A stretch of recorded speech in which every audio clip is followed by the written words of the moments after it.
নমস্কার বন্ধুরা, দেখুন চিংড়ি মাছ। আজ আমি চিংড়ি মাছ ভর্তা করব। প্রথমে আমি কড়াইতে তেলের মধ্যে দিয়ে দিলাম চিংড়ি মাছগুলো। আগে থেকেই আমি নুন হলুদ মাখিয়ে রেখেছিলাম। এই রকমভাবে আস্তে আস্তে চিংড়ি মাছগুলোকে ভেজে নেব। পরিমাণ মতো নুন হলুদ সব কিছুই দেওয়া ছিল, ভাজাও হয়ে গেছে। এবার আমি শিলে ঢেলে নেব। বেশ কয়েকটা ঢেলে নিলাম, নিয়ে আমি এক এক করে শিলে বেটে ফেললাম।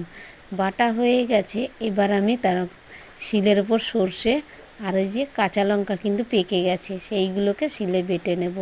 একটু একটু করে বেটে নিলাম। এবার আমি সব কিছু দেখুন একদম বাটা হয়ে গেছে, গুছিয়ে নিচ্ছি।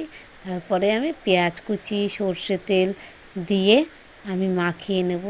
কি সুন্দর যে খেতে হলো দেখুন। এরকমভাবে আপনারাও মেখে তৈরি করে খেয়ে দেখবেন, খেতে অসাধারণ লাগবে। অন্য রকম স্বাদের লাগে। গরম গরম ভাতে যাকেই দেবেন সেই খেয়ে নেবার, খেতে অসাধারণ লাগবে। লাইক শেয়ার সাবস্ক্রাইব কমেন্ট করতে ভুলবেন না।